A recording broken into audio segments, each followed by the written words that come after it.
हम लोग भक्ति रसामृत सिंधु ग्रंथ से पढ़ रहे हैं।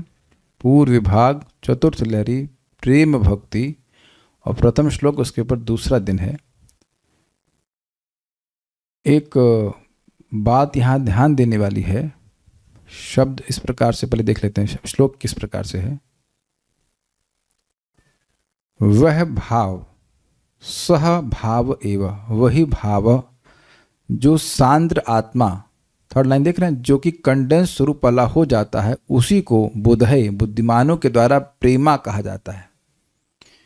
अब आपको समझाना चाहते हैं, ध्यान आकृष्ट करना चाहते हैं कि प्रेम नहीं कहा जा रहा है, प्रेमा कहा जा रहा है।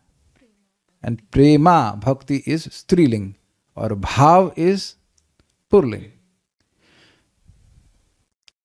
पुल्लिंग से स्त्रीलिंग कैसे हो गया? देखिए, अगर भाव भक्ति कहेंगे तो वही भाव भक्ति प्रेमा भक्ति में कन्वर्ट हो जाती है, तो कठिनाई नहीं है।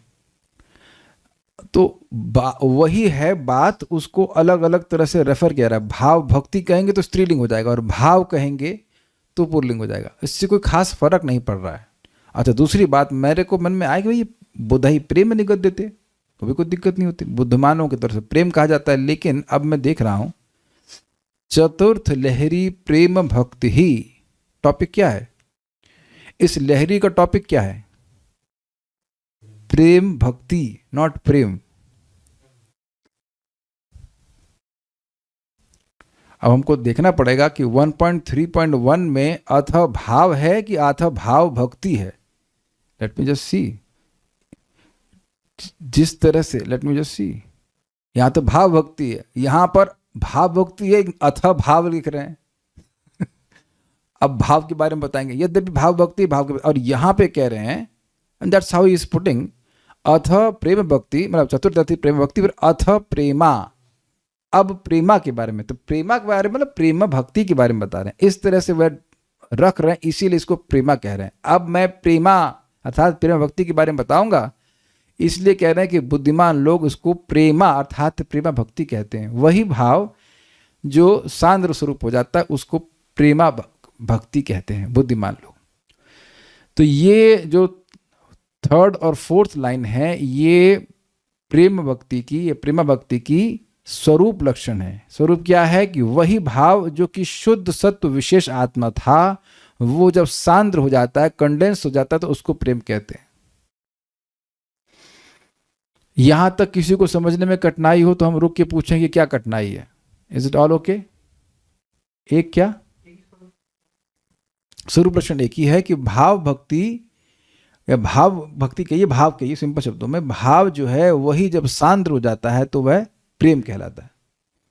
और उसका तटस्थ लक्षण है कि सम्यक मसृणतः स्वांतः, साधक का अंतःकरण, सिंपल शब्दों में कहूंगा, साधक का अंतःकरण इस प्रेम भक्ति से अत्यधिक पिघल जाता, सम्यक रूप से पिघल जाता है, बिल्कुल उसमें कोई दोष नहीं रह जाता, एक अर्थ है। और अतिशय ममत्व से अंकित रहता है। तो कल मैं कुछ बोल रहा था वो ठीक नहीं था।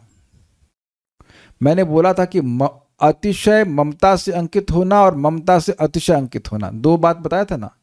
तो ममता से अतिशय अंकित होना गलत नहीं है, लेकिन उससे कुछ दोनों में कुछ अंतर आ रहा हो, ये चैट जीपीटी भी नहीं समझा पाए, ना ही क्लॉड समझा पाए। तो इसलिए सिंपल शब्द से कंफ्यूज होने के बजाय जो समझ में आ रहा है वो ये है, अतिशय ममता से अंकित होना, सिंपल।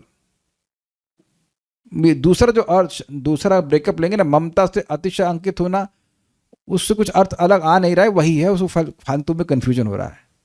तो इसलिए उसको छोड़ दीजिए। कभी कभी आ जाती है बात, पता नहीं क्यों आई बात, लेकिन जो भी है उसको छोड़ दीजिए। सिंपल शब्दों में अतिशय ममता से अंकित होना, अतिशय ममता मतलब कृष्ण मेरे स्वामी हैं, इस प्रकार की दास्य भाव की अतिशय ममता। कृष्ण मेरे सखा हैं, इस प्रकार की अतिशय दास्य भाव की ममता। I hope it's very clear. और ऐसे ही वात्सल्य और ऐसे ही माधुर्य। तो इसको, ये इसके तटस्थ लक्षण है। अब एक प्रश्न है कि भाव भक्ति में भी तो मालूम चल जाता है कि मेरा भाव, मेरा संबंध भगवान से क्या है, इसीलिए तो उसको स्थायी भाव कहते हैं। तो अंतर क्या हो गया? अंतर होगा अतिशयता का। जब आप ये समझ रहे हो कि कृष्ण से आपका क्या संबंध है, तो क्या कोई ममता नहीं होगी वहां पे? ममता वहां पे भी होगी, लेकिन अब वही सांद्र वाला पॉइंट पकड़ लीजिए, ममता और अत्यधिक ममता। Is it sinking? जैसे एक मेरे स्टूडेंट थे, वो भक्ति में आए मेरे द्वारा, तो अब वो अपना घर छोड़ के चले गए। तो मेरी कुछ ममता है कि हाँ, इस ममता मतलब सेंस ऑफ ममता कि वो मेरे स्टूडेंट रहे, लेकिन उनकी मम्मी की ममता बहुत ज़्यादा नहीं हो गई। हमको बेटा, हमको मुक्ति नहीं चाहिए, हमको बेटा चाहिए, हमको मेरा बेटा वापस कर दीजिए। हमने कहा हम जेब में थोड़ा रखें भाई, हमको क्या नहीं पता, हमने एक बार भागे थे तो हमने बता दिया था, हमको पता था, दोबारा वो बताया नहीं मेरे को। Is that sinking? अच्छा चलिए, इससे पहले हम आगे जाएं। आप अपने जीवन में ये देख पा रहे हैं कि बहुत से लोगों से ममता है, और कहीं इंटेंसिटी बहुत ज्यादा है और कहीं थोड़ी हल्की हल्की है। नहीं, ऐसा कैसे कह सकते हैं? जिसके लिए आप ज्यादा कंसर्न्ड हैं, जिसके सुख दुख से आपका सुख दुख लिंक्ड रहता है ज्यादा, उसके प्रति अत्यधिक ममता है कि नहीं? अत्यधिक नहीं कहूँगा, अधिक ममता है कि नहीं? कुछ लोगों के दुख से अच्छा दुखी है, वो कहा दवा ले लीजिए। अब जाकर आप दवा देने नहीं जाएंगे आप उनको, आप कुछ पैसे चाहिए लक्ष्मी दे दें आपको, आप पैसे दवा ले लेना। लेकिन अब अपने बच्चे को भी ऐसे बोलते हैं। तो ममता और अतिशय ममता में अंतर समझ रहे हैं भाई? जिससे बिल्कुल नहीं, वो तो मरे जी कोई मतलब नहीं है, ठीक है ना। लेकिन कुछ ममता होगी तो थोड़ी सहायता कर देगा, लेकिन अब बहुत ज्यादा ममता होगी तो फिर अब all the way you go ना, आपकी सेवा की भावना, आपकी कंसर्न बढ़ नहीं जाएगा। मैं खाली समझा रहा हूं कि इस जगत में भी आप ममता और अतिशय ममता को अनुभव करते हो। ये भी देखा जाता है कभी कभी बच्चा बहुत परेशान कर रहा होता है, फिर भी माता पिता की ममता उसमें फंसी रहती है, ठीक हो जाए ठीक हो जाए। सुंदरा माता जी परेशान है ना तीसरे लड़के के लिए, भक्त बन जाए भक्त बन जाए, हैं माता जी? हैं? हम बार तो माता जी गलत तो नहीं बोल रहा हूँ ना, है ना? हाँ ठीक है। चिंता रहती है, कई बार बोलेंगे प्रभु जी आप आ जाइए, प्रीचिंग करते हैं। हम कोई चेतन महापुरुष है ना हमारे प्रीचिंग से तो ना कोई भक्त बन जाता है, हम तो बोल रहे हैं जो स्वीकार कर ले स्वीकार कर ले। तो फिर समझ लीजिए कि चित्त जो है सम्यक रूप से पिघल गया एक, और चित्त लगातार अंकित रहता है अतिशय ममता से। अंकित रहता है मतलब ममता इंस्क्रिप्टेड कहना चाहिए, जैसे कि टैटू ममता का टैटू बना रहता है, यस, इनग्रेव्ड रहती है हृदय में। और वह भाव ही जब शांत स्वरूप में हो जाता है तो उसको प्रेम कहते हैं। ये बात बोल रहे हैं। हम लोग अब पढ़ चुके थे जीव गोस्वामी जी की टीका, अर्थ रत्नाल प्रदीपिका पढ़ते हैं। श्री मुकुंद को नमस्कार करता हूँ, ये टीकाकर बोल रहे हैं, मैं इनका भगवान मुकुंद को नमस्कार करके टीका लिख रहा हूँ। प्रेम का वर्णन करते हैं सम्यक इति, मतलब इस सम्यक इति श्लोक से वो प्रेम का वर्णन करते हैं। वह भाव ही सांद्रात्मा होकर प्रेम होता है, इजी है, कंडेंस होकर प्रेम हो जाता है। यहाँ पर सांद्रात्मत्व स्वरूप लक्षण है, मतलब गाढ़ा हो जाना, भाव का अत्यंत गाढ़ा हो जाना, यही प्रेम का स्वरूप लक्षण है। उसकी आकृति प्रकृति क्या है कि भाव जो है, जो शुद्ध सत्व विशेष वाला था, अर्थात संविद और आह्लादन शक्ति स्वरूप वाला था, वही जब और गाढ़ा हो जाता है तो प्रेम हो जाता है। इजी है, ठीक है। भाव अवस्था में चित्त की मसृणता होती है। अब आचार्य के हिसाब से मसृणता होती है मतलब सॉफ्टनेस होती है, ऐसा नहीं कि केवल सॉफ्ट हो रहा है, बट लेट्स एक्सेप्ट इट, होती है। तथा प्रेम अवस्था में चित्त सम्यक रूप से मसृणित स्निग्ध होता है। तो जो बात समझ में आ रही वो यही है कि पहले थोड़ी सॉफ्टनेस होती है, अब वो पूरी तरह सॉफ्ट हो गया। जैसे का क्या एग्जाम्पल दे सकता हूं? जैसे मक्खन, हाँ, आप लोग अमूल मक्खन या कोई मक्खन लेंगे तो वो उसके एकदम फ्रिज से निकालेंगे तो बहुत टाइट है। कभी आप ब्रेड पे लगाए हैं काले कृष्ण? ये भी नहीं किया आप? उसमें तो कुछ आगनी भी जलाना नहीं पड़ता, इतना मेहनत नहीं किया। मिला? अरे बाप रे, कहाँ से आए आप? राजस्थान से आए उनको मक्खन भी नहीं मिला। तो आप देखिए कि कुछ देर रख देंगे तो थोड़ा ढीला होता है। तुंगभद्र माता जी, मक्खन का उदाहरण देने से तो कोई दिक्कत नहीं है ना। मैं मानता हूँ ये वीगन उदाहरण नहीं है, लेकिन ठीक है, उदाहरण देने से तो कोई दिक्कत नहीं है ना। आप देखिए कि वो थोड़ा पिघलता है, फिर थोड़ी देर और गर्मी में रख दे तो और अधिक पिघल जाता है। अब तो क्लियर हो गया है काले कृष्ण प्रभु, ये उदाहरण तो समझ में आ रहा है। भले नहीं तो भैया को स्पॉन्सर करो, मक्खन को दीजिए, तो खाना मत भले, लेकिन देखना कि कैसे हो रहा है। समझ में आ रहा है? एकदम फ्रिज से निकालिए तो एकदम टाइट है ना, उसको रख देंगे थोड़ा पिघल गया, और उसके बाद और थोड़ा गर्मी में रख दीजिए, धूप में रख दीजिए तो एकदम पिघल जाता है। या फिर और आप कभी उसमें कढ़ाई में डाल देंगे तो एकदम पिघल जाएगा। तो पिघलना ही है ना, पिघलने का ही अलग अलग स्टेजेस है ना, यही बात से। तो इसलिए कह रहे हैं कि मसृणता होती है मतलब चित्त सॉफ्ट होता है और प्रेम स्तर पर पूरी तरह से पिघल गया है। अब आप लोग पता नहीं कितना जानते हैं कि नहीं जानते हैं, ये पाइनएप्पल हलवा में पड़ता है मक्खन। तो ऐसा वो हम लोग देखते हैं कि मक्खन जब पिघल जाए तब सूजी डालिए। ये नहीं कि आप मक्खन डाला, हल्का सा पिघला और सूजी डाल दी, नहीं, फिर सूजी नहीं पकेगी। तो पहले मक्खन को पिघलना होता है। Okay, got it. अब करना भी तुमको समझ आ गई। Got it. Okay. Shri Vallabh माता जी लगता है शी लव्स आइसक्रीम। वेद बात नहीं, आइसक्रीम के एग्जाम्पल समझ में आ रहा है आपको। एक दिन ये आइसक्रीम लाई, भगवान को अर्पण कर दी। पहले मुझसे पूछी खाएंगे, हमने कहा नहीं, मना कर दिए, विरक्त है ना। उसके बाद भगवान को अर्पण कर दी। दूसरी वाली ये 2 फ्लेवर लाई थी। दूसरी दोनों अपने लाई थी। उसमें भगवान को भी पार्टी थी कि भगवान भी खा ले। दूसरी वाली मैंने खा ली। तो कहते हैं अरे पहले बताना चाहिए था। दूसरी वाली भी हम प्लानिंग में थे कि लेंगे खाएंगे उसको, लेकिन तब तक वो मसृणित हो गई। वो पिघल गई। आप लोग कभी पिघली वाली आइसक्रीम खाए हैं आप? तो आप समझ गए होंगे कि एक टाइट आइसक्रीम, एक पिघली ice cream. I think you got the point. इससे एक तो क्लियर है कि चित्त पिघल सकता है, चाहे कितना भी कठोर चित्त हो। अगर भक्ति की हीट या भक्ति की एनर्जी मिलती तो धीरे धीरे करके वो पिघल ही जाता। ओके। भाव अवस्था में रुचि के द्वारा चित्त स्निग्ध होता है। रुचि कौन सी रुचियां? रुचिभिश्चित्त मासृणकृत। तो कौन सी रुचियां? वरुण प्रभु ऐसे देख रहे, लग रहा है उस क्लास में आई नहीं थे। आप तो कोई भी क्लास मिस नहीं करते हैं, लेकिन मिस हो जाती है क्लास। क्या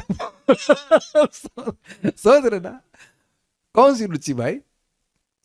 भगवान की प्राप्ति की अभिलाषा। अच्छा, अभिलाषा इज इक्वल टू रुचि। किसी को आज तक समझ में आया? उस दिन हम समझाए नहीं आज तक।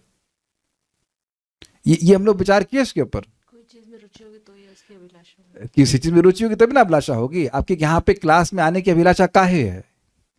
कोई क्लास सुनने की रुचि है। तो इससे समझ में आ रहा है कि रुचि इज इक्वल टू अभिलाषा। तो भगवान की प्राप्ति की अभिलाषा, भगवान की अनुकूल अभिलाषा और भगवान की सौहार्द अभिलाषा, ये सब रुचि हो गई। ये बात, ये सब उस दिन बिल्कुल छूट गया वहाँ पे कि रुचि, हाउ इज रुचि इज इक्वल टू अभिलाषा। और आप लोग कोई पूछे भी नहीं कौन सा एग्जाम देना है।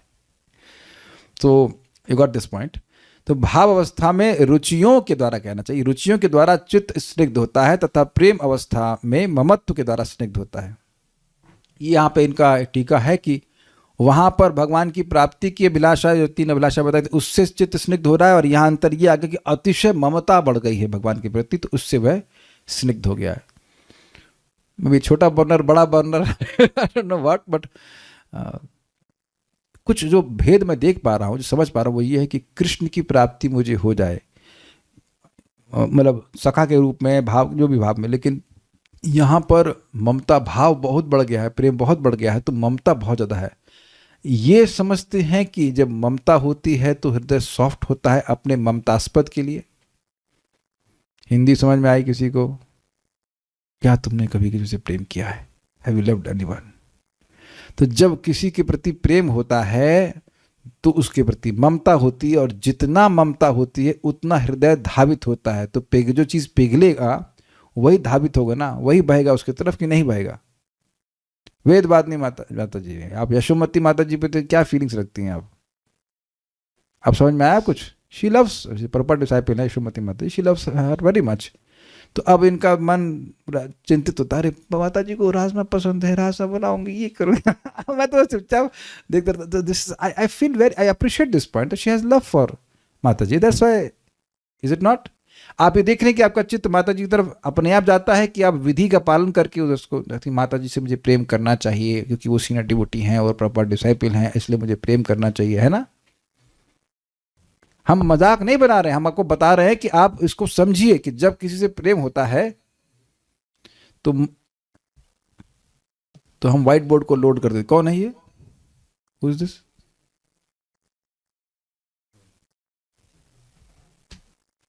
इसको बंद कर। बहुत यहाँ पे नॉटी बच्चे होते जा रहे हैं।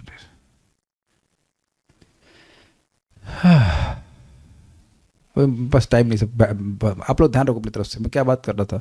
तो जब आप वाकई किसी से प्रेम करते हैं, I am not talking about lust, because when you love someone you want to serve that person, not lust, not gratify our senses. तो वहाँ पे आप देखें कि ममता होती है और खूब सेवा करने का मन होता है।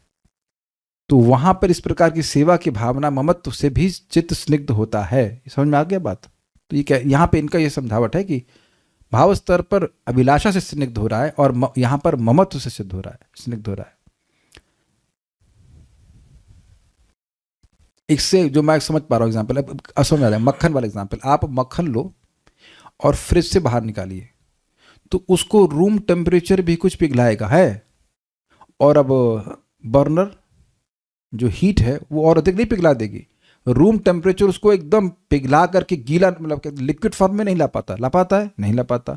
आपने देखा होगा लोग पहले ब्रेड हल्का सा गर्म करते थे, फिर उसमें हल्का सा मक्खन लगाते थे, फिर नमक डालते थे। तो अब आप जान रहे हैं कि वो लिक्विड फॉर्म में बटर बर्नर की वजह से, एग्जैक्टली अग्नि की वजह से ही आएगा, ना कि रूम टेम्परेचर की वजह से। तो कुछ यही समझ में आ रहा है कि प्रेम की और इंटेंसिटी बढ़ गई है, तो उससे हृदय और स्निग्ध हो गया, सम्यक रूप से स्निग्ध हो गया। ये सम्यक वाली बात समझ में आ गई ना? जब तक एकदम लिक्विड नहीं हो जा रहा है तो सम्यक नहीं कहा जाएगा, कुछ कमी रह गई है। चावल वाली बात भी समझाई थी मैंने आपको, ठीक है। भक्ति सार प्रदर्शनी, अब ये बड़ा जबरदस्त टीका है भाई, पता नहीं कित कोई पढ़ के आया इसको? हाँ, कुछ मजा आया था सुन करके, पढ़ के? चलिए अब देखते हैं। भाव का वर्णन करने के पश्चात प्रेम का वर्णन करते हैं सम्यक इति श्लोक से। प्रेम की प्रथम अवस्था भाव की अपेक्षा चित्त जब अतिशय आर्द्र होता है, आर्द्र मतलब पिघल जाता है, सॉफ्ट हो जाता है, एवं सघन स्वरूप को प्राप्त करता है, मतलब चित्त हो गया अत्यंत आर्द्र।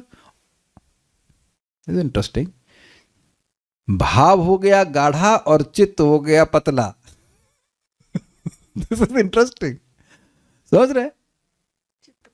चित्त पतला मतलब स्निग्ध हो गया, वही चिकना हो गया। चिकना नहीं, पिघल गया ना, तो पिघला चीज पतला नहीं होगा, लिक्विड हो गया ना। तो भाव हो गया गाढ़ा और चित्त हो गया पतला। कोई मुश्किल नहीं, कठिनाई नहीं है, क्योंकि हीट हो गई तेज और मक्खन हो गया पतला। तो ये तो दृष्टांत समझ में आ रहा है। प्रथम अवस्था से परमानंद की उत्कर्ष अवस्था को प्राप्त करता है, तब भाव प्रेम नाम से प्रकाशित होता है। मतलब जितना आनंद भाव अवस्था में होता था, और वो कैसा आनंद था? मोक्ष लघुताकृत। भाव भक्ति में भी इतना आनंद भक्त को प्राप्त होता है कि मोक्ष को देखता भी नहीं है। अब उससे भी अधिक आनंद प्रेम में। और यही बात आपको समझनी होगी कि प्रेम की भी उत्तरोत्तर अवस्थाएं हैं, और जैसे जैसे प्रेम की अवस्था बढ़ती जाएगी आगे और अधिक आनंद होगा ना। दिस इज वेरी अमेजिंग, क्योंकि प्रेम अवस्था में भी असीमित सुख मिल रहा है। तब आप एक प्रश्न करेंगे, जब असीमित सुख मिल रहा है तो और अधिक कैसे हो सकता है? जरा विचार कीजिए, बड़ी मजेदार बात है। जो चीज इनफाइनाइट है वो और अधिक कैसे हो सकती है? नहीं हो सकती ना। पहले रुकिए, आप थोड़ा विचार कीजिए। सीधी बात तो यही होगी कि जो चीज इनफाइनाइट है, असीमित है, वो और अधिक कैसे हो सकती है? प्रेम में आपको सुख मिल रहा है असीमित, और आपने भाव में भी उस असीमित सुख मिल रहा है, तो भाव भक्ति से अधिक प्रेम भक्ति में कैसे हो सकता है? ये आप सोचेंगे? नहीं सोचेंगे ऐसा? ये मुझे पूछा गया था कि ब्रह्मानंद असीमित है, तो भजनानंद असीमित है, उससे और अधिक कैसे है? हमने सुना था कि जब करोड़ों गुना, यानी ब्रह्मा जी की जो परम आयु है, द्विपरार्थ गुना आप मुक्ति के सुख को मल्टीप्लाई करते हैं, तब भी भक्ति के सुख की एक ड्रॉप के बराबर भी नहीं होता है। तो ब्रह्मानंद क्वांटिटी में नहीं, क्वालिटी में फर्क आता है। अब वेदवादिनी कह रहे क्वांटिटी में नहीं क्वालिटी में फर्क आ रहा है। ये आप सही बोल रहे हैं। कितने लोग वोट देंगे वेदवादिनी जी को? आप विचार कीजिए, कैसा ऐसा हो सकता है? भाव में भी तो भगवान की सेवा करके सुख मिलता है, प्रेम में भी तो भगवान की सेवा करके सुख मिलता है, तो क्वालिटी में अंतर कैसे हो सकता है? इंटेंसिटी में अंतर होगा। लेकिन हमारा प्रश्न तो समझिए आप, प्रश्न ये है कि भाव भक्ति में भी असीमित सुख मिल रहा है। चलिए, आपको लग रहा है, मान लीजिए डाउट है कि भाव में असीमित नहीं मिल रहा, कुछ उसमें संस्कार है अपराध का। चलो, प्रेम में तो मिल रहा है ना, कि प्रेम में भी डाउट है आपको। अब प्रेम की और आगे की स्टेजेस है तो उसमें और सुख मिल रहा है। एक भक्त बोले स्पिरिचुअल चीज है ना, इसलिए ऐसे ऐसे बता रहे, लग मैं मेरे किसी बुद्धू को बता रहे हो मेरे को। अरे बुद्धू समझते नहीं हो तुम, स्पिरिचुअल चीज है ये। लेकिन उन्हें उत्तर गलत नहीं बोला है। देखिए बात यह है कि जो चीज असीमित है वो क्या किसी भी सीमा में बंधेगी? तो अगर हम उसमें यह बोल रहे हैं कि ये प्रेम भक्ति में असीमित सुख है और उससे अधिक सुख स्नेह में, जो भी आगे की स्टेजेस हैं उसमें ऐसा नहीं हो सकता है, तो आप एक असीमित वस्तु पर अपनी सीमा लगा रहे हैं बुद्धि की।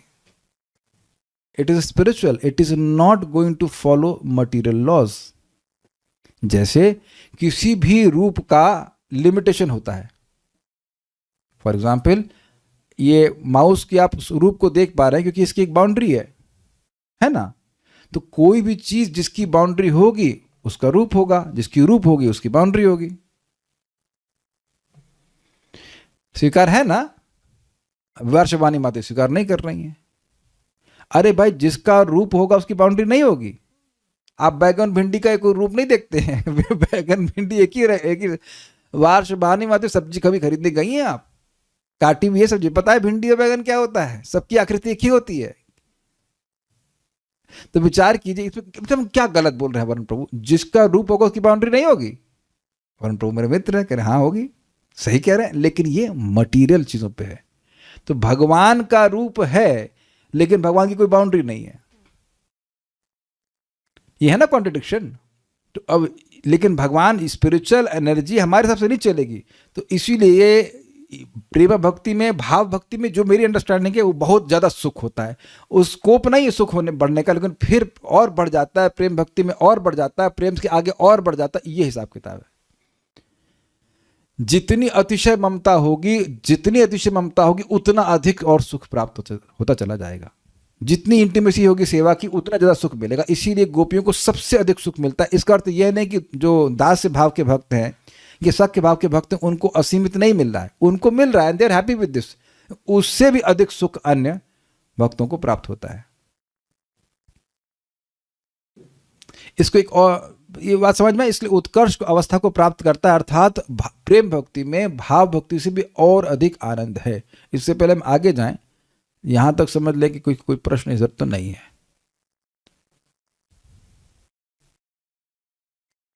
ओके,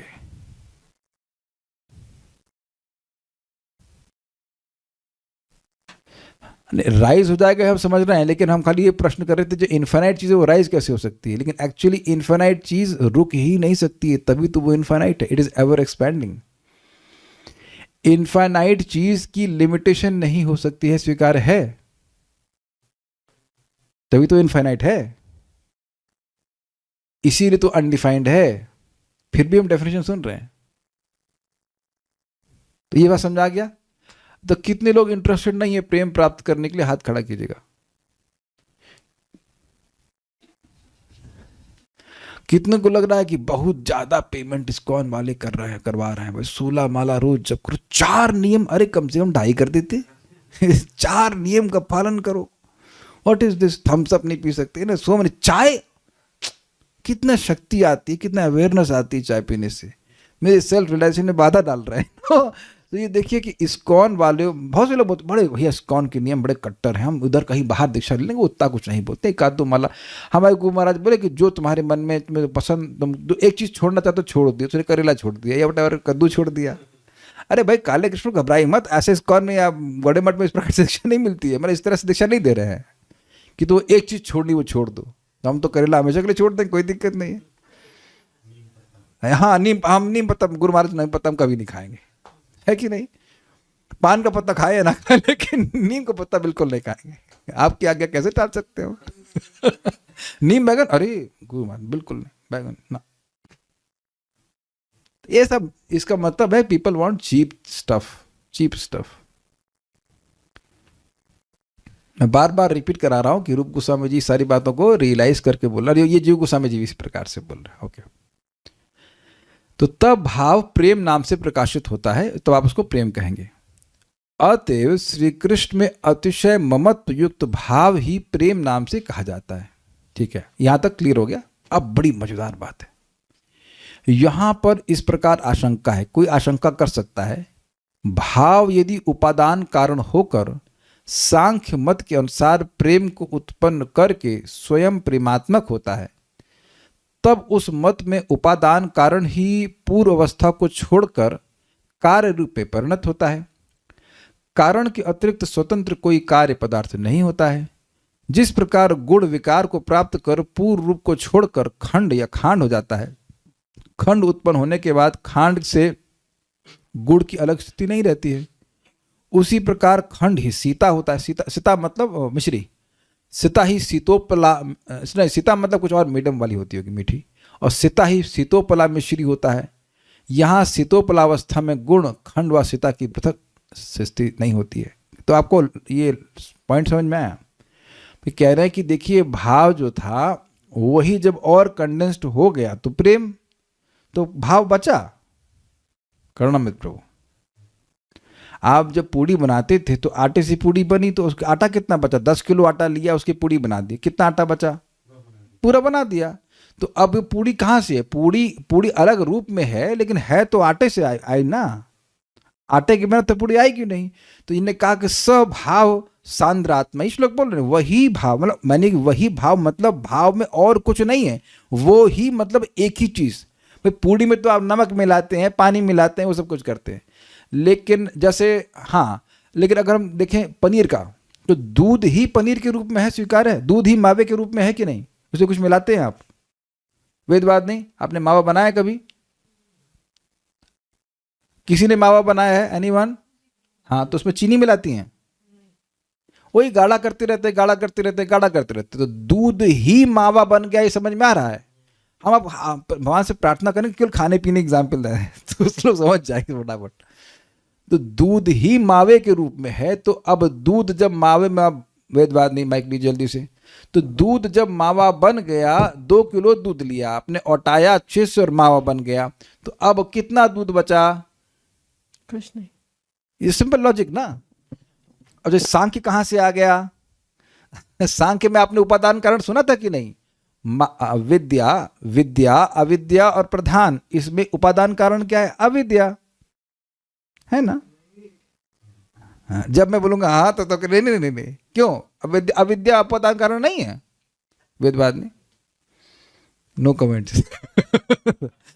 तो आप जान रहे हैं उपादान कारण क्या होता है? नहीं, सब भूल गए। लगता है मैं अविद्या का ज्ञान दे रहा हूं, कुछ याद ही नहीं रहता है। खाना बनाते समय क्या कलछुल को उपादान कारण कहते हैं? वाह वाह, जय हो। 3 दिन भूखा रखेंगे, गलत उत्तर दोगे तो उपादान नहीं याद रख पाएंगे आप। उपादान मतलब जिससे जो इंग्रेडिएंट्स हैं। हाँ, ये तो आप बताए थे। यस, तो सांख्य में सुने ना। अब बताइए कहाँ? अब बताइए वेदवादी भक्ति साम सिंधु में प्रेम भक्ति पहुंच गए सब। देखिए क्या करें अब, यहाँ भी सृष्टि तत्व कहाँ तक बचेंगे वो? आप कहाँ भागेंगे? इनको सृष्टि तत्व से, सृष्टि से बहुत भागती है, कहाँ भागेंगे? अब अच्छा लगा? ठीक है। तो सांख्य में जो उपादान कारण सुन रहे वही से पकड़ी कि भाव ही तो उपादान कारण है प्रेम का, भाव ही प्रेम बना है। There is nothing else. प्रेम में और कोई उपादान नहीं है। सबको समझ में आ गया? There is no ingredient in prema except bhava. किसी को भी ना समझ में आ रहा हो तो बताइएगा। सबको समझ में आ रहा है? कैच कर रहे? किसको पकड़े यहाँ पे? बहुत देर से लोग। अर्चना शुक्ला माता जी कुछ कैच कर रही हैं? I think it's advance topic, but कुछ पकड़ में आ रहा है? भाव ही प्रेम, दूध ही मावा। तो प्रश्न ये है, शंका ये है कि जब भाव प्रेम बन गया, प्रेमात्मक मतलब प्रेम स्वरूपा हो गया, तो भाव तो खत्म ना।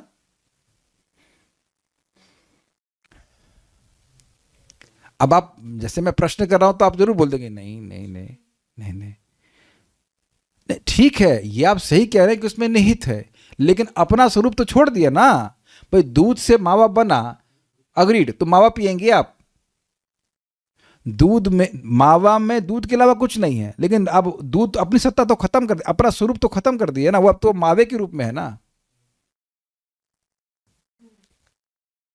मावे से, मावे का भी आप ड्रिंक बनाएंगे? मावे से कुछ और बनाते हैं, दूसरा अलग कुछ है ना। This is inconceivable. अभी जो आने वाला ना, आप हिल जाएंगे सुन करके। अगर आप पढ़े होंगे तो अलग बात है, नहीं तो really it is really exciting. तो ये क्लियर हो गया? ठीक है। तो अब जैसे एग्जाम्पल दिया जा रहा है कि क्या दिया था एग्जाम्पल यहाँ पे ने? गुड़ था, क्या था? गुड़ से शुरू किया था ना। हाँ, गुड़ से खांड, ये तो वेदवादी समझ जाओगे आप, ठीक है। माइक लीजिए। गुड़ दिया जाए और गुड़ से खांड बना दी जाए तो गुड़ कितना बचा? कुछ नहीं, खांड बन अच्छा, गया उससे। खांड में गुड़, गुड़ ही खांड के रूप में है, स्वीकार है। जी थोड़ा प्यूरिफिकेशन कर दिया तो खांड, और खांड ही चीनी के रूप में है। जी। तो अब अगर मान लीजिए कि खांड खत्म हो गई और चीनी बन गई, तब आप उसमें से कितनी खांड बचा के लाएंगी? कुछ नहीं बचा तो सकते। ये समझ में आ गया आशंका कि गुड़ ही उपादान कारण है खांड का, और खांड ही उपादान कारण है शर्करा का, मिश्री का। Is it all okay? दो लोग डिवोटी किचन इंचार्ज है, हमारे डिवोटी किचन इंचार्ज है पुराने पर, ये एक्स डिवोटी किचन इंचार्ज है। तो खाने वाले वाले बात समझ में आ रही है। आप लोग भी तो डिवोटी किचन इंचार्ज हैं, तो जितने भी खाने पीने वाले हैं सब बात समझ में आ गई होगी। Good, let's go forward. एक नोट दिया गया है, भाव से महाभाव के 9 अवस्थाएं होती हैं, वो इस प्रकार हैं। भाव, इसके ये चैतन्य चरितामृत में इसका उदाहरण दिया जा रहा है और इसकी स्टेजेस को कंपेयर किया जा रहा है। भाव को मानिए गन्ने का बीज अर्थात प्रेम का बीज, गॉट इट? उस तरह से प्रेम है गन्ना यानी इक्षु, तो बीज से ही गन्ना आता है, फाइन। स्नेह, प्रेम के बाद स्नेह जो है तरल गुड़ या रस, जो गन्ने का जूस आ गया। फिर उसके बाद मान यानी गुड़, फिर प्रणय यानी खंडसार, राग मतलब शर्करा, मतलब नहीं उसके इक्विवेलेंट, अनुराग सीता, भाव मिचरी, और महाभाव उत्तम मिचरी। मिचरी मिश्री कह लीजिए, मिश्री, हाँ।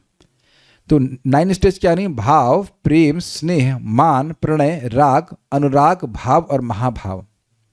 तो इसको ऐसे समझ लीजिए, भाव ही प्रेम रूप में हो गया। भाव प्रेम का उपादान कारण है, क्लियर? प्रेम स्नेह का उपादान कारण है, स्नेह मान का उपादान कारण है, मान प्रणय का उपादान कारण है, प्रणय राग का उपादान कारण है, राग अनुराग का है, अनुराग भाव का है। फिर ये भाव कौन सा है? ये अलग भाव है, ये भाव भक्ति वाला नहीं, ये प्रेम भक्ति वाला भाव है, और भाव ही महाभाव का उपादान कारण है। समझ में आ गया? तो स्वाभाविक सी बात है कि जब भाव प्रेम के रूप में हो गया तो भाव गायब, प्रेम जब स्नेह के रूप में आया तो प्रेम गायब, स्नेह मान तो स्नेह गायब। Is it not? That's what people will think. ऐसे ही सोचेंगे व्यक्ति, ये आशंका जगाई जा रही है।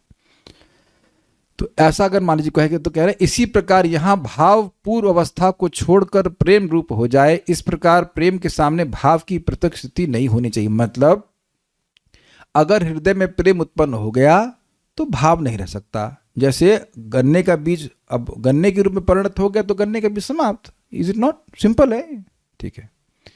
ये सिद्धांत नहीं बोला जा रहा है, ये आशंका व्यक्त की जा रही है। इसी प्रकार आगे कथित प्रेम ही स्नेह रूप है, स्नेह रागादि रूप है। समझ में आ गया? प्रेम ही स्नेह के रूप में है। प्रेम और वर्धित होगा तो स्नेह बन जाएगा। तो अब नेचुरल आपका असम्पशन होगा कि स्नेह हो जाएगा तो प्रेम गायब, स्नेह फिर राग के रूप में आ जाएगा तो फिर अब स्नेह गायब। देखिए, भगवान के प्रति अफेक्शन गायब नहीं होगा, लेकिन जो पूर्व अवस्था है उस स्वरूप में नहीं रहेगी। ये व्यक्ति सोचेगा, ठीक है। तो कह रहे हैं वहां पर भी स्नेह आदि के सामने प्रेमादि स्थायी भावों की पृथक स्थिति नहीं होनी चाहिए। मतलब जब स्नेह आ गया तो प्रेम नहीं रहना चाहिए। समझ पा रहे हैं बात? देखिए, स्नेह आ गया स्टेज 3 ऐसे स्टेशन मान लीजिए, भाव स्टेशन चला गया तो प्रेम स्टेशन, प्रेम छूट गया तो स्नेह, स्नेह पीछे छूट गया तो मान। ऐसा नहीं है, ऐसा होता नहीं। लेकिन एक शंका प्रस्तुत की जा रही है कि जब स्नेह आ गया तो प्रेम कैसे दिखेगा? प्रेम भी तो स्नेह के रूप में परिणत हुआ ना भाई, अग्रीड? तो जब स्नेह तक पहुंच गए तो प्रेम क्यों रहेगा? वो एग्जाम्पल दे रहे ना, गन्ने का बीज, गन्ना, तरल गुड़, लिखा तो है सामने, नहीं देख पा रहे हैं? क्वेश्चन है, ये समझ रहे हैं ना बात? आप गन्ने का बीज वाला एग्जाम्पल समझ रहे हैं? गन्ने का बीज जब गन्ने का बीज ही गन्ने के रूप में हो गया, ये सबको समझ में आ रहा है? तो जब गन्ना आ गया तो गन्ने का बीज कहाँ गया? एटलीस्ट वो मूल बीज तो नहीं रहा ना। इस जगत में आप देखते हैं, फिर गन्ने का आपने जूस निकाल दिया था, फिर गन्ना गायब। Is it not? अब गन्ने का जूस जब गुड़ में परिवर्तित हो गया तो गन्ना का जूस कहाँ गया? तो जब गुड़ का प्रकटीकरण हो गया, गुड़ जब प्रकट हो गया तो गुड़ का जूस गायब। इज नॉर्मल ना? तो ये एक लॉजिक व्यक्ति लगा करके सोचेगा जब स्नेह आएगा तो प्रेम गायब, प्रेम होगा तो भाव गायब। वही तो परिवर्तित हो रहा है। हाँ, कुछ बोलिए। कुछ बोलिए, मतलब कुछ पूछिए अगर संबंध में। प्रभु जी, जो जैसे आप प्रेम में भाव का रहेगा, मतलब ये कहा जा रहा है इस श्लोक में, तो भाव रहेगा तो मतलब जो भी भाव का क्वालिटी से वो रहेगा, मतलब जैसे वो नहीं, वो ये तो drawbacks हमको ही जो है। पता है साहब, ये तो इजी बात है, ये तो हमको ही पता है भाई। गन्ने का बीज है, चलिए, और गन्ने के बीज से गन्ना आया, गन्ने में मिठास है, गन्ने की मिठास तरल गुण में रहेगी, हमको पता है ये बात। ये नहीं आशंका जताई जा रही है, ये नहीं जताई जा रही, ये तो हमको पता ही है। ये तो हमने पहले भी समझाया था भाई। भाव में आपको स्थायी भाव का अनुभव कुछ कुछ होता है, चित्त पिघलता है, तो वही लक्षण आगे प्रेम के रूप में होंगे, तो वो कठिनाई नहीं है, वो कठिनाई नहीं है, नॉट दैट प्रॉब्लम भाई। प्रेम ही और गाढ़ अवस्था को प्राप्त करेगा तो स्नेह होगा, नॉट अ प्रॉब्लम, वो प्रॉब्लम नहीं है। आप पॉइंट समझिए, दूध मावा बन गया तो मावे में दूध ही है और कुछ नहीं है, लेकिन दूध के रूप में नहीं है वो। Is it all okay? दूध के रूप में नहीं है वो, मावे के रूप में है। पहले ही दूध वाली बात समझ में आई आपको? नहीं तो आज एक लीटर दूध दीजिए इनको बलवाते तो समझ में आएगा, नहीं समझ आएगा घंटे और उबालो मावा बनाओ तब समझ में आएगा। और रबड़ी बनती, क्या क्या बनता है, आप कभी नहीं बनाए, हम तो खूब रबड़ी बनाते थे। तो दूध रबड़ी बन गया तो दूध को कि हम रबड़ी पी रहे हैं या दूध खा रहे हैं कि रबड़ी खा रहे हैं? आपको तो मिठाई पसंद है ना, तो संदेश खाएंगे और दूध पिएंगे, एक ही बात होती है। तो दूध से संदेश नहीं, क्या कहते हैं, रसमलाई बनती है ना। चलो भाई रसमलाई तो खा लो कम से कम जाकर। तो कोई कहेगा रसमलाई का, नहीं हम तो दूध खा रहे हैं। जैसे एक भक्त बता रहा था विनोद में कि बच्चे को दूध नहीं पसंद था तो आइसक्रीम खाने लगा वो, तो कह रहा मम्मी मैं दूध ही तो पी रहा हूं। तो अब आइसक्रीम और दूध एक ही बात है भाई, दूध से आइसक्रीम बन रही है लेकिन दूध तो गायब है। आइसक्रीम जब आइसक्रीम के रूप में आ गया, दूध तो गायब है ना, दूध है उसमें लेकिन उस रूप में तो नहीं ना, दूध के रूप में। तो कह रहे हैं कि भाई भाव जब प्रेम के रूप में हो गया तो भाव की अस्तित्व खत्म, भाव के रूप में अस्तित्व खत्म। भाव का गुण तो उसमें आएगा लेकिन भाव के रूप में नहीं रहेगा। गन्ना जब जूस निकाल देंगे तो गन्ने के रूप में नहीं रहेगा। ये समझ में आ रहा है? तो ये आशंका जता रहे कि अगर कोई भक्त स्नेह तक पहुंच गया तो प्रेम उस रूप में वो नहीं रहेगा उसके हृदय में। ये आशंका है, सिद्धांत नहीं है। It's a doubt being raised कि ऐसा होगा क्या, ऐसा होगा क्या, क्यों है। इस प्रकार होने पे अब एक बड़ी मजेदार बात है, अब एक बहुत, अगर ऐसा होता है तो एक बहुत बड़ा बवाल हो जाएगा। क्या बवाल है? इस प्रकार होने पर श्री राधिका आदि में चरम स्थायी रूप महाभाव ही रहना चाहिए। समझे बात? समझे बात? अब जरा वापस आ जाइए। मान मंदिर सुना है आपने? तो वहां पे राधा रानी गुस्सा हो जाती हैं। तो राधा रानी मान करती हैं कि नहीं करती? वेदवादी करती हैं। तो अगर ये लॉजिक फॉलो किया जाएगा कि पुराना वाला प्रेम डिसअपियर हो जाएगा तो राधा रानी तो महाभाव पर है, तो उनको तो मान नहीं करना चाहिए। है मजेदार, मैंने पता नहीं जबरदस्त टीका है कि नहीं, पता नहीं कितने लोगों को मजा आ रहा है कि नहीं। हमको तो जब पढ़े तो मजा आ गया था। कुछ समझ में आया आप लोग को?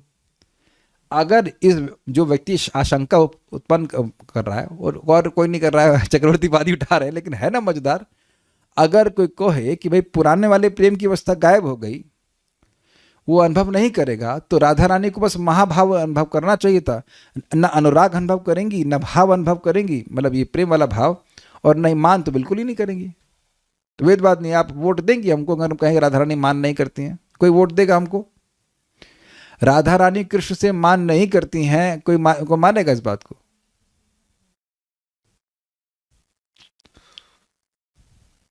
तो ऐसा तो है नहीं। अब इसको आगे बताएंगे, ठीक है। रति मतलब भाव प्रेम स्नेह मान राग अनुराग आदि की स्थिति नहीं होनी चाहिए, मतलब ये सब राधा रानी में नहीं दिखना चाहिए। लेकिन ऐसा तो है नहीं। महाभाव स्वरूपा हैं, लेकिन इसका अर्थ महाभाव स्वरूपा राधिका ठाकुरानी करके श्लोक है चैतन्य चरितामृत में, तो ठीक है। लेकिन महाभाव स्वरूपा हैं, लेकिन इसका अर्थ यह तो नहीं है कि उनमें स्नेह नहीं है, भगवान के प्रति स्नेह नहीं है, मान नहीं करती हैं, राग नहीं है, अनुराग नहीं है। इस प्रकार शंका करना ठीक नहीं है। ये शंका तो समझ में आ गई सबको, कह रहे अब कह रहे इस प्रकार शंका करना ठीक नहीं है। श्री कृष्ण की आह्लादनी शक्ति की सार वृत्ति रूप रति प्रेम स्नेह आदि श्री कृष्ण की ही अचिंत्य शक्ति होने से पूर्व अवस्था को ना छोड़कर ही भाव प्रेम रूप धारण करता है। मतलब दूध दूध रहता है और दूध मावा बन गया। This is amazing. तब कहेंगे ये जो आपने चैतन्य चरितामृत एग्जाम्पल दिया, ये काहे दिया कि जो गन्ने का बीज है वो गन्ना बन गया? भैया इतनी बात को समझाने के लिए, कोई भी दृष्टांत केवल एक बात को समझाने के लिए है कि उसमें कैसे मिठास में, प्रेम की मिठास में कैसे वृद्धि होती है, ये समझाने के लिए बोला गया कि गन्ने का बीज, फिर गन्ना, और गन्ने से गुड़, और गन्ने का रस, और गन्ने का गुड़ इत्यादि। लेकिन पूरी बात नहीं समझ पा रहे हैं, पूरी बात इस दृष्टांत से नहीं आ रही। तो यह समझा रहे हैं कि भाव रहता है और उसके साथ प्रेम भी पैदा हो गया, और प्रेम रहता है, फिर उसके आगे क्या था? स्नेह आ गया। इसको समझाया गया है। अभी हम पहले बता देते हैं, आपको आसानी समझ में आती है। जैसे आप देखो कि आप लोग हमेशा काम से ही प्रभावित होते हैं, क्रोध से नहीं, है ना? नहीं ना? तो कभी काम हो रहता है, कभी उसका छोटा भाई क्रोध रहता है, कभी उसके एक और उसका चचेरा भाई लोभ रहता है, कभी उसकी बहन ईर्ष्या भी आ जाती है। यही आचार्य बताते हैं। तो आप इसको अनुभव कर रहे हो कि अपने ही चित्त में 6 इमोशंस या 6 गुण अलग अलग टाइम पर प्रकट हो जाते हैं कि नहीं? तो इसी प्रकार से काम है और क्रोध भी। काम से क्रोध उत्पन्न होता है कि नहीं होता है? काम ही क्रोध के रूप में परिणत होता है। जब हमारी इच्छा पूर्ण नहीं होती है तो क्रोध उत्पन्न हो जाता है, और जब पूर्ण हो जाती है तो लोभ हो जाता है। लेकिन इसका अर्थ यह नहीं है कि लोभ उत्पन्न हो गया तो काम की सत्ता समाप्त हो गई। अब तो समझ में आ गया। अब भाई जो शुद्ध भक्त है उनके चित्त को नहीं समझ रहे हैं, तो अब बद्ध जीव के चित्त को समझने में तो कठिनाई नहीं है ना। ये दृष्टांत किसको ना समझ में आया तो वो तो एकदम शुद्ध भक्त हो गया भाई। वो काम ही है। काम ऐसा, क्रोध ऐसा, रजोगुण समझ आदि। तो काम से ही क्रोध उत्पन्न होता, सब जानते हैं। ध्यायतो विषयान पुंसा संगस्ते शुपजायते संगात संजायते कामा कामात क्रोध भी जायते इत्यादि। तो काम से क्रोध उत्पन्न हो रहा है, इसका मतलब ये नहीं कि काम खत्म हो गया। काम भी रहेगा और अपना प्रोडक्ट क्रोध उसने दे दिया। जो दृष्टांत दिए जाने दूध के और सब चीज़ों के, ये भौतिक पदार्थ हैं, लेकिन भगवान की अचिंत्य शक्ति से ऐसा होता है। देखिए कोई मुश्किल बात नहीं, कुछ मुश्किल बात नहीं है भाई। सबसे पहले भगवान कृष्ण थे। लेकिन सबसे पहले वाली हिसाब किताब नहीं, कृष्ण है। कृष्ण के विस्तार है बलराम जी। तो बलराम जी श्री कृष्ण के कितना % है? 100%। तो अब 1 - 1 कितना होता है? 1 होता है। अब समझ में आया? आध्यात्मिक जगत में 1 - 1 = 1 एंड 1 + 1 = 1।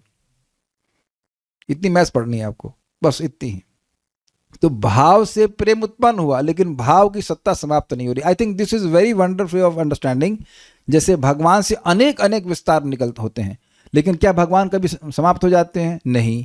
क्या उनकी सत्ता समाप्त होती है? और जो अलग प्रोडक्ट निकल रहे हैं, अगर प्रोडक्ट कहा जाए, वो अलग भी होते हैं थोड़े से। भगवान श्री कृष्ण और Balram ji, although I won't say product, but विस्तार हैं उनके। तो बलराम जी और भगवान में थोड़ा भेद भी तो है, कलर का भेद है, थोड़ा मूड का भेद है। तो आप देख रहे हैं कि भगवान श्री कृष्ण से बलराम जी अगर आए, अगर ऐसे कहा जाए, आए तो नहीं लेकिन विस्तारित हुए, अनादिकाल से विस्तारित हैं, फिर भी भगवान श्री कृष्ण और बलराम जी में भेद है। भगवान स्वयं भगवान है, सेव्य भगवान है, और बलराम जी सेवक भगवान है। समझते हैं ना इन सब बातों को? कुछ लोग बड़े परेशान है कि क्लास में क्यों आए, नहीं समझ में आ रहा कुछ भी। ये किसको नहीं पता चला अब तक कि भगवान कृष्ण से कृष्ण को निकाला जाए तो फिर भी कृष्ण बचते हैं। ओम पूर्णमदः पूर्णमिदः पूर्णात् पूर्णमुदच्यते पूर्णस्य पूर्णमादाय पूर्णमेवावशिष्यते। Is it okay? अच्छा, भगवान नाम के रूप में विस्तारित करते हैं। तो मेरे पास आ गए और कर्ण मित्रों के पास तो नहीं बचे। है आपके पास है? हरे कृष्णा कृष्णा कृष्णा हरे हरे, हरे राम राम राम हरे। गोपियों की रासलीला में पहुंच जाइए, श्री कृष्ण एक गोपी के संग है, बाकी किसी के संग नहीं है ना। सबके संग है। तो अब वो अलग अलग है कि वो उनको इल्यूजन क्रिएट किया हो जा रहा है। उस सबके संग एक साथ विस्तारित करते। समझ में आ गया? 16,108 रानियों के पास एक एक बार जाते थे। एक रानी के पास 16,160 साल में एक बार रहते थे, है ना? एक साथ रहते थे। तो जब ये सब कर सकते तो क्या कठिनाई है? अचिंत्य शक्ति से करते हैं कि नहीं ऐसा करते हैं? आप समझ में आ रहा है कि भाव रहता है और प्रेम प्रकट हो जाता है, प्रेम रहता है और स्नेह हो जाता है, और ये भक्त के हृदय में एक साथ रहते हैं। हाँ, ये ध्यान रखिएगा। अभी हम नहीं बता सकते कौन से कौन सब भक्त किस स्टेज तक जाता है, लेकिन जैसे दास भाव का भक्त शायद स्नेह तक जाता है। मैं मे बी रॉन्ग, क्योंकि मैं अभी पढ़ा नहीं उसको। लेकिन इतना है कि जो लोग पढ़ चुके हैं, राधा रानी के ग्रुप में जो भक्त हैं वो महाभाव तक प्राप्त करते हैं, है ना? और लेकिन हर भक्त का जो वात्सल्य का है या जो दास्य का है, सबका एक लेवल तक रहेगा। लेकिन मान लीजिए, इसको अब लिटरली मत लीजिए, हम ये मान लें कि अब दास्य भाव का भक्त जो है वो स्नेह तक जाता है, हो सकता है आगे भी जाता हो, लेकिन स्नेह तक जाता हो, मान लीजिए स्नेह तक, तो अब उसमें भाव भी रहेगा, उसमें प्रेम भी रहेगा, उसमें स्नेह भी रहेगा। Is it okay? वो हायर भी हो सकता है, वो टेक्स्ट देखेंगे आगे तब समझ में आएगा, लेकिन अभी इतना मान लीजिए कि मान लीजिए वो इस स्टेज तक है, तो वो तीनों चीज़ें उसमें एक साथ रहेंगी। किसी एक विशेष टाइम पर एक चीज़, एक भाव प्रकट होगा। यानी कभी कहीं भाव के सिम्टम दिखेंगे, कभी प्रेम के सिम्टम दिखेंगे, और कभी स्नेह के सिम्टम दिखेंगे। Is it okay? दूर दूर तक एकदम शांति दिखाई पड़ रही है, सब चुप हैं, परेशान लग रहे हैं, क्या है। हमको तो बहुत मजा आया था पढ़ने में। अच्छा, किसी को मजा ना आ रहा हो तो हाथ खड़ा कीजिए। कहेंगे प्रभु ऐसे कैसे बोल सकते हैं, अपमान हो जाएगा। लेकिन समझ आया। Okay, I think it's very understandable. बस पॉइंट ये है कि जो प्रीवियस स्टेज है वो खत्म नहीं होती है, और उसी से अगला स्टेज आ रहा है। This is really interesting. ये भगवान श्री कृष्ण की गुण से आप समझ गए कि भगवान श्री कृष्ण से विस्तारित होने पर भी भगवान श्री कृष्ण यथावत वैसे ही रहते हैं। तो कह रहे हैं श्री कृष्ण की अचिंत शक्ति होने से पूर्व अवस्था को ना छोड़कर ही भाव प्रेम रूप धारण करता है। भाव की पूर्व अवस्था को ना छोड़ ही प्रेम से पृथक स्थिति को जानना चाहिए। मतलब भाव अपने भाव स्तर पर रहता है और उसके बाद प्रेम को भी प्रकट कर देता है। इस प्रकार रीति द्वारा स्नेह आदि से प्रेम आदि की पृथक स्थिति को जान लेना चाहिए। मतलब समझ में आ गया कि भगवान, भाव, प्रेम, स्नेह, वो सब उनकी एग्जिस्टेंस रहती है, and they give rise to other, और सारे मतलब स्टेट्स को राइज कर, मतलब प्रकट करते हैं, अपनी सत्ता को खोते नहीं। एग्जाम्पल और समझ लीजिए, आप जानते हैं कि वेद बात नहीं, तामसिक अहंकार से क्या आता है? और ये फंस गए सृष्टि तत्व में, तो सृष्टि में नहीं फंसी हुई है, नहीं याद आ रहा। तामसिक अहंकार से आता है मन और इंद्रियों के नियामक देवता। है ना शीतल माता जी? गलत बोल रहा हूँ, सही बोल रहा हूँ? नहीं, ठीक है, एक व्यक्ति ने गलत सही पकड़ लिया। तामसिक अहंकार से आती है तन मात्रा। कौन सी तन मात्रा? शब्द। और शब्द से आता है आकाश, उसके बाद शब्द खत्म। ये कहने कब से ही सोच रहे हैं, तो आप जब सोच रहे हैं और आप बोल रहे हैं तो शब्द कैसे खत्म हुआ? आप ये सोच कैसे, देखो कितना अजीब बात है। कालिया कृष्ण प्रभु ये सोच रहे हैं कि शब्द से आकाश आए तो शब्द खत्म, लेकिन ये बोल रहे हैं कि शब्द खत्म। तो शब्द तो है ना। अच्छा, आप एग्जाम्पल सोच रहे थे सर, तब ठीक है। हमने कहा ऐसे कैसे सोच सकते हैं?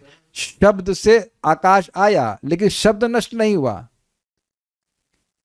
शैली माता जी फ्रॉम वृंदावन, समझ में आ रहा है आपको? इसमें भी लिखा इंदौर है, कब तो हाँ, तो इंदौर हटाओ, Vrinda, you are indoor, you are Vrinda, indoor of Vrindavan. तो पॉइंट समझ में आ रहा है? ये तो इजी है ना। शब्द से आकाश आया, लेकिन शब्द की सत्ता रहती है, आकाश की भी रहती है। फिर आकाश से ना स्पर्श आया, और स्पर्श भी रहा और आकाश भी रहा, और फिर अब स्पर्श से वायु, तो स्पर्श भी रहा, वायु भी रही। अब तो इजी हो गया। तो जब भौतिक तत्व इस प्रकार का कार्य कर सकते हैं, तो आध्यात्मिक गुण वाली वस्तुओं का ऐसा करने में क्या कठिनाई होनी चाहिए? हाँ, अब हम रुक जा रहे हैं, बहुत लोड हो गया, बहुत लोड हो गया। अभी कितना टाइम है? 7 पेज और बाकी। हम एक तो थोड़ा सा है, लेकिन अब मेरे ख्याल से आप लोग थकान महसूस कर रहे हैं क्या? पढ़ा दें, छोड़ दें?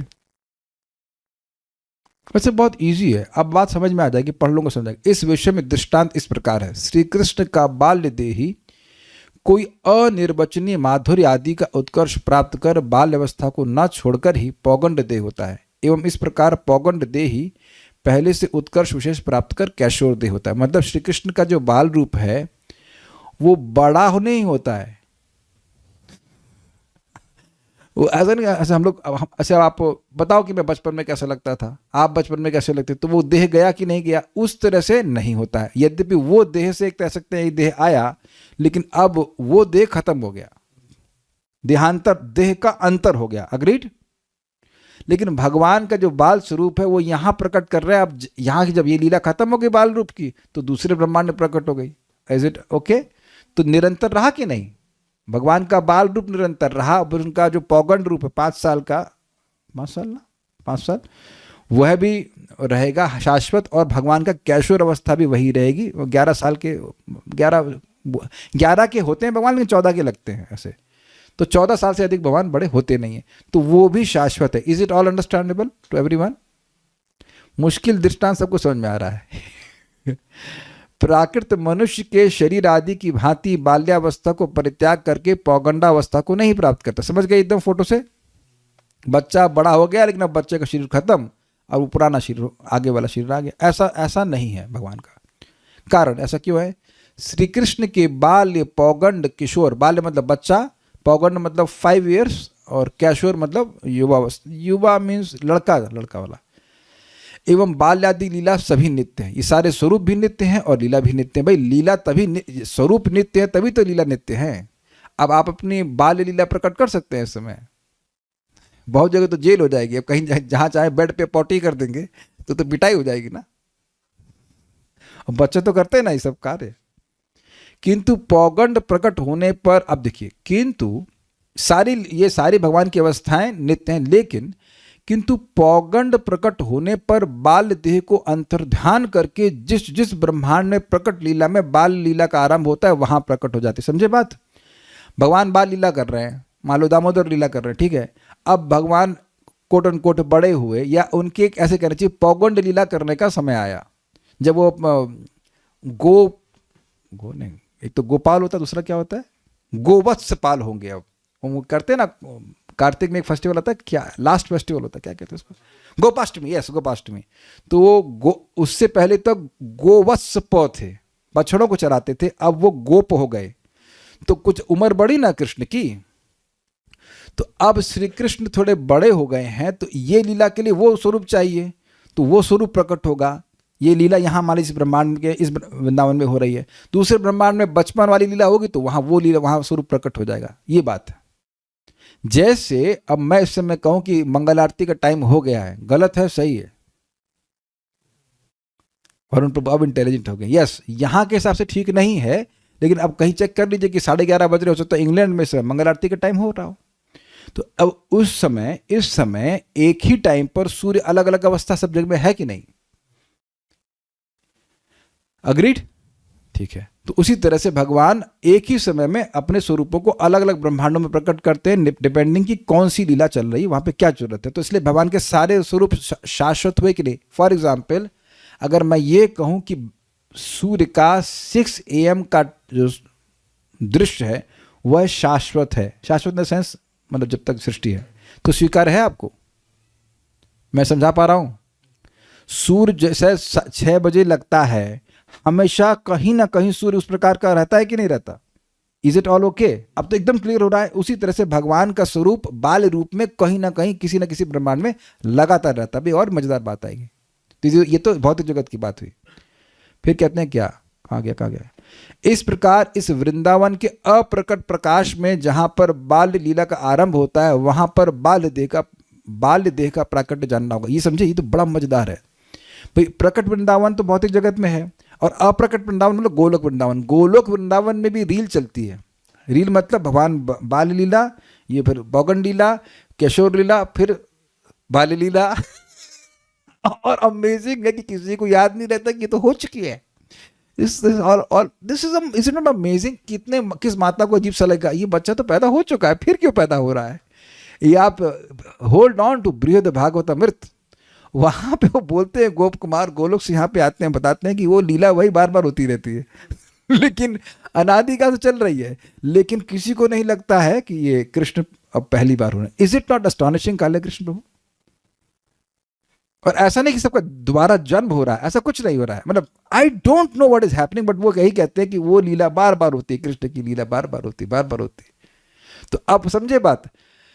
भगवान को तो पता है गोलोक में भी जब बाल लीला का टाइम आएगा तो वहां पर वो स्वरूप प्रकट हो जाएगा। साइमल्टेनियसली सब कुछ हो रहा है। हम कोई सिंपल भगवान की पूजा नहीं कर रहे हैं। Is it not astonishing? तो कहने का मतलब ये है कि भगवान, जैसे भगवान के स्वरूप एक साथ सब जगह हैं, एक ही टाइम पर है ना, ऐसे ही एक ही टाइम पर एक भक्त के हृदय में भाव, स्नेह, जो भी जिस स्तर तक वो पहुंच गया उसके पहले वाले सारे स्टेज विद्यमान रहते हैं। ब्रह्मा के आगामी कल्पे, ब्रह्मा जी के अगले दिन में वैवस्वत मनवंतर में पुनः इसी वृंदावन के प्रकट प्रकाश में बाल्य देह प्रकट होगा। ये समझते हैं, ब्रह्मा जी के दिन में 7वें मनवंतर जो कि वैवस्वत मनवंतर होता है, हर बार यही होता है, उसके 28वें चतुर्युग में भगवान श्री कृष्ण आते हैं। इसीलिए प्रभुपाद कहते हैं Krishna has appeared just recently 5000 years back. 5000 साल रिसेंटली है, महाप्रभु बस 500 साल पहले पीछे आए। आपको बड़े लंबा लग रहा हो, लेकिन जरा ब्रह्मा जी के दिन से देखिएगा तो छोटा ही है ना। ठीक है, अच्छा, इसके बाद ये वाला मैंने आपको समझाई दिया था। इस द्वीप के सूर्य अंतर्धान होकर सायंकाल में द्वीपांतर को चले जाते हैं, पुनर्बार 4 प्रहर के बाद इस द्वीप पे प्रकट होते हैं। इजी है, सूर्य वाला एग्जाम्पल आपको मैं समझाई दिया था। इनमें से जो भी स्टेज है सूर्य की, ये कहीं ना कहीं है, ठीक है ना, ये बात बोला। लीलाओं का एवं बाल्य आदि अवस्थाओं का नित्यत्व श्री भागवत की टीका में महानुभव गण विस्तार पूर्वक लिखे हैं। ये हम लोग पढ़े थे भीष्म देव की स्तुति में, सब बातों को पढ़ चुके हैं, और वहां पर समझाया गया था चैतन्य चरितामृत के कोटेशन से भी काफी सारे। विशेष जानने की इच्छा होने पर टीका देखना आवश्यक है, और नहीं अगर देखना चाहते हैं तो कोई बात नहीं है, समझा दिया गया। किंतु इस स्थल में रति प्रेमादि स्थायी भाव वाले भक्तों के मध्य में जिस भक्त का स्थायी भाव आदि का अपना अपना कारण प्राप्त कर उदय होता है, उस समय उसी की अभिव्यक्ति होती है, दूसरे भाव की अभिव्यक्ति होकर उस भक्त में रहते हैं। फिर से पढ़ते हैं, किंतु इस स्थल में रति प्रेम आदि स्थायी भाव वाले भक्तों के मध्य में जिस भक्त का स्थायी भाव आदि का अपना अपना कारण प्राप्त कर उदय होता है, उस समय उसी की अभिव्यक्ति होती है, दूसरे भाव अनअभिव्यक्ति होकर उस भक्त में रहते हैं। देखिए समझिए, भगवान की लीला को देखकर अगर उसको प्रेम के सिम्टम आए तो प्रेम प्रकट होगा, अगर स्नेह का सिम्टम मतलब स्नेह का कारण उपस्थित हुआ तो स्नेह आएगा। आप समझ में आ गया, इजी हो गया। और भाव भी प्रकट हो सकता है अगर भाव के प्रकट होने के कारण हो।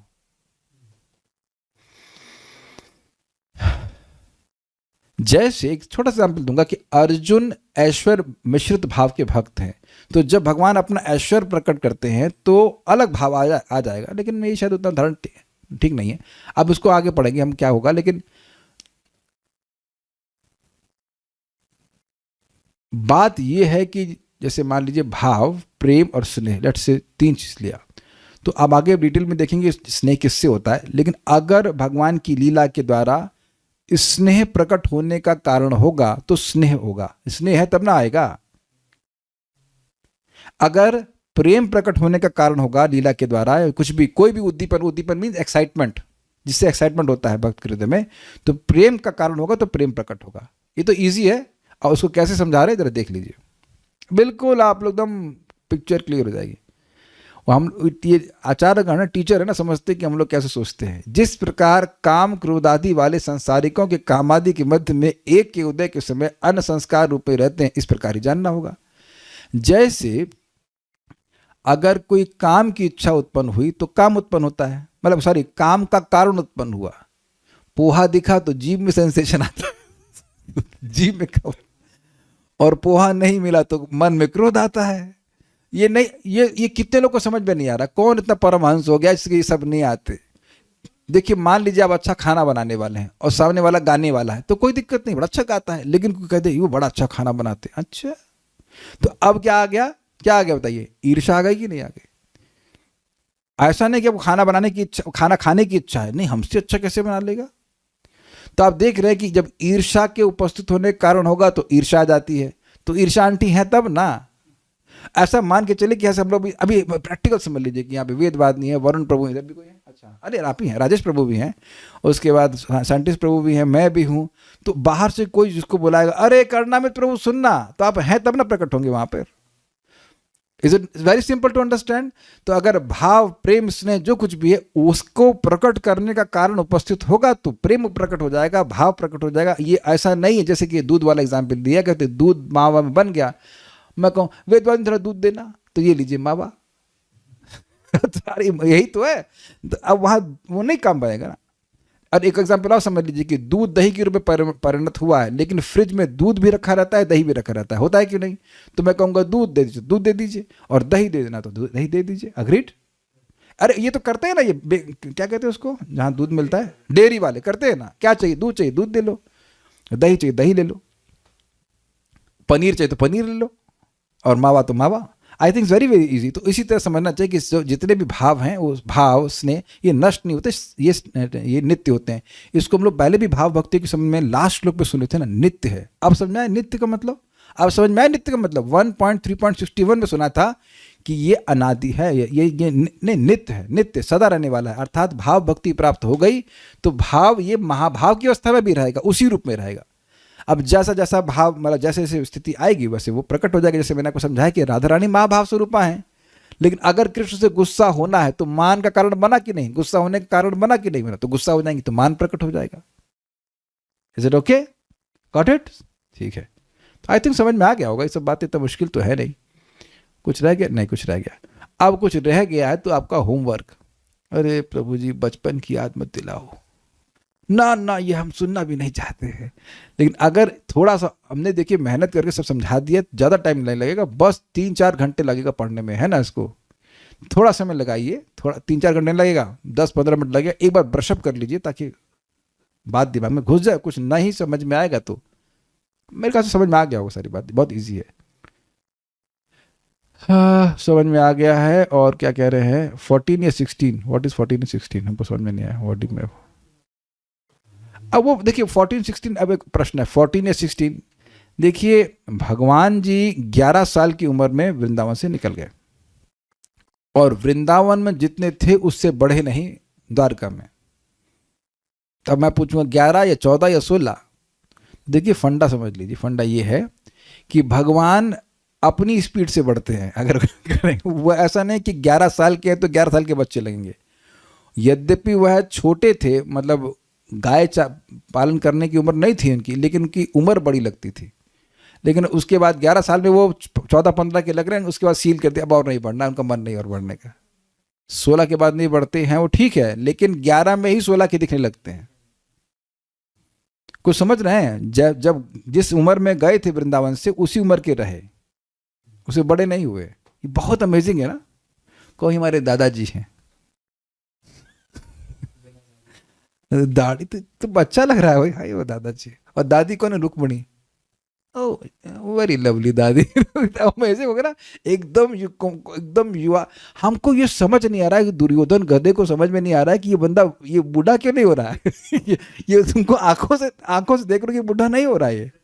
इसकी, और न सिर्फ ये बुढ़ा नहीं हो रहा, इसकी कोई पत्नी बुढ़ी नहीं हो रही है। ये भी तो अजीब होता है कि भगवान 125 के हो गए, सॉरी भगवान तो युवा, और रुक्मणी के दांत गिर गए। तो रुक्मणी भी युवा। खुद दुर्योधन देखा होगा ना कि वो उसकी पत्नी और सब बुढ़े हो गए, बीच पितामह बुढ़े हो गए, अर्जुन की मूछें आ गई। ये इसका हो नहीं रहा, ये कुछ तो अलग आदमी है भाई। लेकिन योग माया, एग्जैक्टली योग माया समावृता, योग माया। आप लोग आश्चर्य नहीं लगता है? 125, मैं कहूँ 125 साल का बुढ़ा है तो आप सोचेंगे हाँ दांत गिर गए। वो कुछ नहीं, एकदम भगवान यंग है। Krishna is amazing. एक बात आप ध्यान रखना, अपना टॉपिक बहुत मजेदार होने वाले हैं। ये तो है ही टॉपिक प्रेम भक्ति का, और आगे कृष्ण के गुणों का वर्णन होगा। हमको उसके बारे में कुछ पता नहीं है, पर थोड़ा थोड़ा हमने पढ़ा है उसको, बहुत अच्छा है वो। I hope it is very nice food for intelligence and thought and the bungalow which you going to receive, है ना, the carrot to continue Krishna consciousness. सबको मिलेगा प्रेम। नित्य सिद्ध कृष्ण प्रेम, साध को भुनोय, श्रवण आदि शुद्ध चित्त करीबे उदय। हमसे प्लीज, हमारा पेट दर्द करेगा, हम बता देते हैं हम लोग को। अभी कुछ 2 दिन श्लोक के बाद आएगा कि जो भाव भक्ति से प्रेम होता कैसे, पता है? बहुत अमेजिंग शब्द है। भक्ति के अंतरंग साधनों के बार बार अभ्यास से, और अंतरंग साधन क्या है? श्रवण, कीर्तन, स्मरण इत्यादि।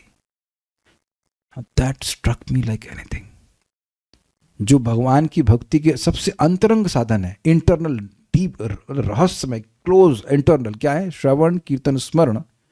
भाव भक्ति में कंटिन्यूस होता चला जाएगा कि नहीं? वो तो अपने आप होता रहेगा, रुकेगा नहीं, और उसी से वो प्रेम में कन्वर्ट हो जाएगा। तो अब आप समझ लीजिए कि भाव भक्ति कैसे पहुंचना। अब एक श्लोक सब लोग में गा लीजिए। शृण्वन्ति गायन्ति गृह्णन्त भीक्ष्णशः स्मरन्ति नन्दन्ति तवे हितं जना तैव पश्यन्ति अचिरेण तावकं भव प्रभाव परमं पदाम्बुजम। आप समझ में आया ना श्लोक क्यों कोट किया? ये ये सबसे गोह्य साधन है। श्रवण कीर्तन स्मरण हल्के में मत लीजिए, इसी से भाव और इसी से प्रेम की प्राप्ति होगी। Take it very seriously, as much seriously as possible. We stop now. Shri Bhakti Swami Sindhu की जय, श्रील प्रभुपाद की जय, निताई गौर प्रेमानंदे। बड़ा अच्छा भक्त ने बोल दिया। राधा शर्मा माता जी ने बड़ा सुंदर कमेंट कहा कि जितना हम भक्ति के उच्चतर स्टेजेस के बारे में सुनते हैं उतना महसूस होता है कि हम बहुत निम्न पोजीशन पे हैं। Very good. प्रभुपाद समझाते हैं, नेक्टर ऑफ डिवोशन का प्रभुपाद का क्लास सुन रहा था कि जो प्राकृत भक्त है वह शुद्ध नहीं होना चाहता। क्यों शुद्ध नहीं होना चाहता? क्योंकि शास्त्र सुन करके वो उच्चतर अवस्थाओं को जानता ही नहीं है। हम तो बढ़िया बढ़िया बेवोटी हैं, देखो चैंटिंग कर रहे हैं, ये कर रहे हैं, वो कर रहे हैं। और खतरनाक बात यह है कि क्योंकि वह शुद्ध होना नहीं चाहता तो शुद्ध होने के कार्य भी नहीं करेगा, तो वह शुद्ध होगा भी नहीं unless he gets mercy of the devotees. तो वह अपने ही तरह अन्य भक्तों को प्राकृत मानेगा। वह बहुत अमेजिंग स्टेटमेंट था प्रभुपाद का। वह अन्य भक्तों की दिव्यता को नहीं समझ सकता। मैं एग्जाम्पल देता हूं, मैं नाम नहीं लूंगा। एक भक्त हैं जो 12-14 घंटे जप करते हैं, पूरी रात जप करते हैं, दिन भर पढ़ते रहते हैं भगवान की बात। तो हम जब उसको सुने तो हमको तो बहुत आश्चर्य हुआ, लेकिन कोई बाह्य व्यक्ति कहेगा पागल है क्या व्यक्ति ये। So only when you actually appreciate, when you get purified, you can actually identify a devotee। और इसीलिए मैंने को समझाया था कि वैष्णव अपराध किस वजह से होते हैं? मूलतः असत्संग की वजह से। जो खुद प्राकृत है वो सामने वाले को भी प्राकृत मानेगा और फिर कोई सम्मान नहीं करेगा। वेरी, ये प्रभुपाद जी का शब्द है। प्राकृत means he doesn't want to get purified. और ये ऐसे भक्त आपको दिखेंगे। देखिए एक और बात है, नियोफाइट होना प्रॉब्लम नहीं है, लेकिन नियोफाइट बने रहना प्रॉब्लम है। प्रगति की इच्छा ही नहीं होना। बार बार हम मध्यम अधिकार के बारे में सुनते हैं तो लगता है ना कि हमें गलती कर दी, हमें करना चाहिए था। जैसे मैं अपनी गलती बता रहा हूँ, मैं ये बात ओपनली बोल रहा हूँ कि मैं परफेक्ट नहीं हूँ।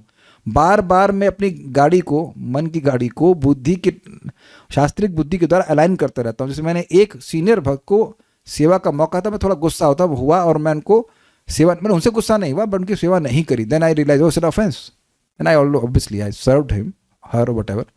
तो आपको लगातार अपने मन को दबाना पड़ता है कि नहीं ये चीज़ शास्त्र के अनुसार नहीं है, गलत जा रही है, तुम्हारी लाइन डिफरेंट जा रही है, पैरेलल नहीं चल रही, शास्त्र के पैरेलल नहीं चली, सीधी लाइन बनाओ, सीधी लाइन बनाओ, पैरेलल बनाओ, नहीं तो बहुत आगे जाकर बहुत डिफ्लेक्ट हो जाओगे। लेकिन जो शास्त्र सुनेगा नहीं वो तो हमेशा सही होता है ना, गलत कैसे होगा भाई? अरे क्या बात कर रहे हो?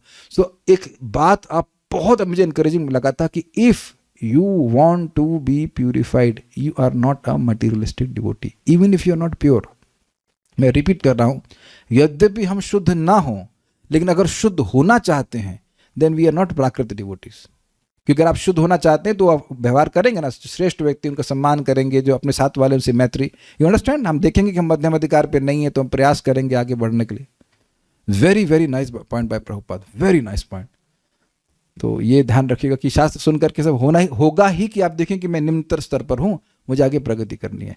जब हम सोचते हैं, this is the whole point and that's why we hearing it again and again. Okay, well stop now, thank you.